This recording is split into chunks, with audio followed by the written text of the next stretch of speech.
Good morning, everyone. We'll be discussing various popular diets that were uh, currently very popular.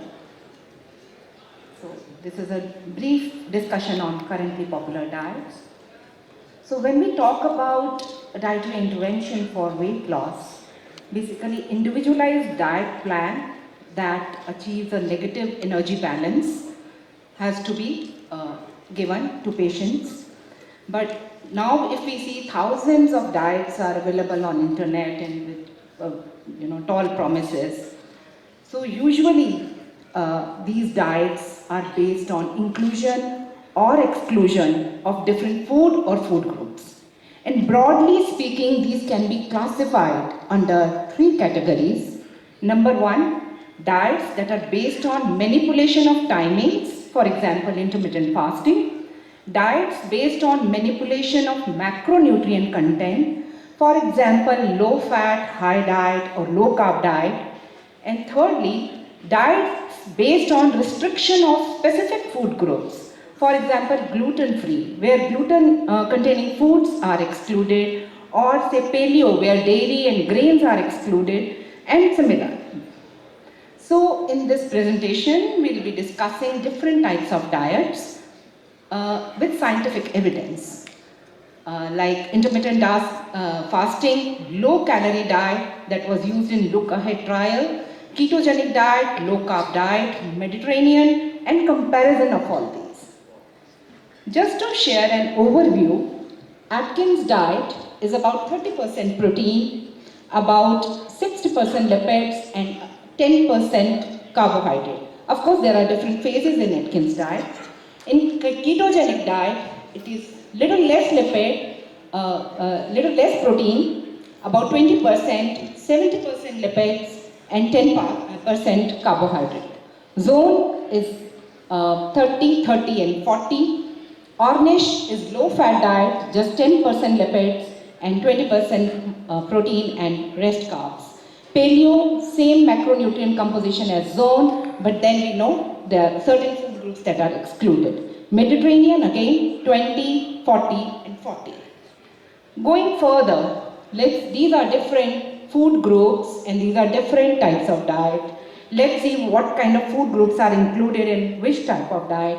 If we see Atkins, starchy fruits, vegetables, legumes, whole grains, refined grains, sugar, etc. are excluded. Similarly, in ketogenic diet, in zone diet, if you see, some legume grains are moderated, but refined grain sugars are excluded. Then coming to Ornish, all fat containing poultry, non-veg, seafood, eggs, low fat dairy is included, high fat dairy is excluded, and then refined grains are moderated.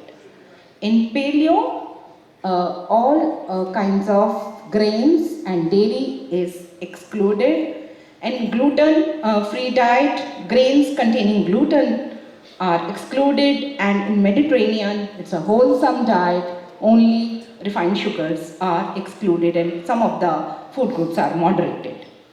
So we'll start with intermittent fasting, which is not a diet, but a dietary pattern. So it's a conscious decision to skip certain meals on purpose. It can be dinner, it can be breakfast. So generally it means that you are consuming food during a certain window of the day, which is eating window, and fasting for a longer period of time, which is a fasting window. So there are different types of fasting. Just to mention few, the time restricted fasting, 16:8 is the most popular one, where you are fasting for 16 hours and eating during the 8 hours window. Then there is 5:2 diet that involves eating as you normally do during 5 days of the week, but you are restricting your calories to 500 or 600 kilocalories in rest of the 2 days. Then eat, stop, eat, you are fasting every once or twice every week for 24 hours, and there is an alternate day fasting with you're fasting every alternate day. These are just some of the examples. There are many more types of intermittent fasting. So we wanted to see whether there is, now that it is gaining so much of popularity, is there any beneficial effect of intermittent fasting. So we reviewed this meta-analysis, which reviewed 11 studies, and based on the findings of this meta-analysis, available evidence suggests that intermittent fasting or intermittent energy restriction produce equivalent weight loss when compared to continuous energy restriction, and 9 out of 11 studies showed no significant difference between the two groups. Then this RCT, which was conducted on 116 subjects for 12 weeks of duration, it showed that this is consistent meal timing and this is time restricted eating. So at the end of 12 weeks, there was a marginal difference in the weight loss, about 1 kg, which is clinically not significant and does not inspire to recommend this as a weight loss strategy. And if you look at the lean mass, those on time restricted eating, they lost about 0.75 kg more lean mass at the end of 12 weeks. So this was about intermittent fasting. Now coming to the restricted calorie diet that was used in Look Ahead trial. So in this, about 5,000 overweight and obese patients with type 2 diabetes were recruited, and in the intervention arm, intensive lifestyle changes like decreased calorie intake to say 1200 to 1800 kilocalories with increased physical activity was given.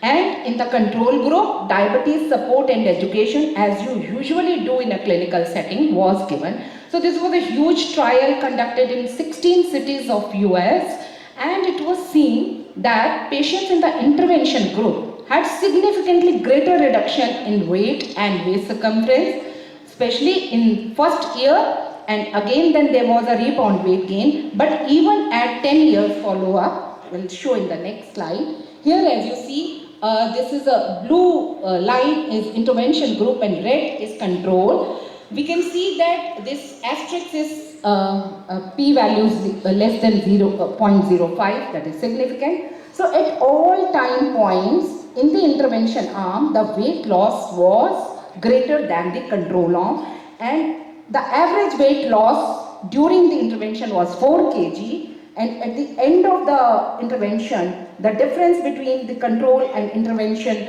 the weight loss was like 2.6 kg. So, same thing we can see here for waist circumference. Physical activity was increased in the intervention arm, and the HbA1c also improved with lifestyle modification. So, this 10-year follow-up showed that the positive changes remain. Okay. So coming to ketogenic diet, it's a low carb, high fat diet. The food pyramid is inverted, fat at the bottom and carb at the top. So is it recommendable, ketogenic diet? So this review by Dyson showed that low carb diets appear to be safe and effective for short term, but show no statistical significance from control diet with higher carbohydrate content and cannot be recommended as default treatment for type 2 diabetes. Now this is a RCT by this UK Biobank, where about 5 lakh people were recruited and data for these parameters were analyzed on 1500 subjects, and it was seen that consumption of low carb diet was associated with increase in LDLC. Those who were taking a low carb diet, the LDLC increased, and also there was increase in atherosclerotic cardiac event by 2.2 folds in people who were taking low carb and high fat diet. So there are different versions of low carbohydrate diet depending on the percentage of carbohydrate included in the diet. And if we talk about dietary patterns,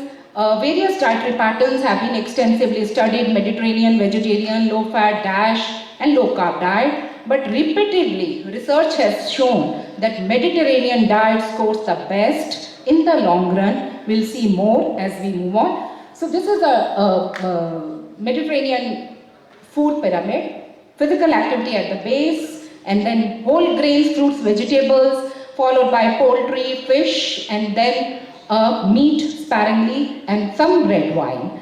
So all the components of Mediterranean diet, They offer good amount of antioxidants and other nutritional benefits we get. And research has repeatedly shown multiple benefits of Mediterranean diet, from decrease in all-cause mortality to low incidence of diabetes, etc. Now, this is a very interesting network analysis done in 121 trials, where about 21,000 patients were given different types of diet. And interestingly, what was seen here, that at the end of 6 months, so there was low carbohydrate and high protein diet showed maximum weight loss. So we had also done a study on plant-based high protein diet, and we also observed significant weight loss. And if we see Paleolithic diet, it at the end of the 6 months shows improvement in blood pressure, and the Mediterranean diet, LDLC was improved. Interestingly, at the end of 12 months, all these differences disappeared. Only the effect on LDLC as a result of Mediterranean diet remained. Now, so remember the first slide where I mentioned that we have macronutrient manipulation and time restricted, and the food groups that are excluded. So what we observe, that in the long term, there is no difference in whatever diet you follow. Only the persistent effect was of Mediterranean diet. The health benefits are always have been reported in all the research trials. Thank you so much.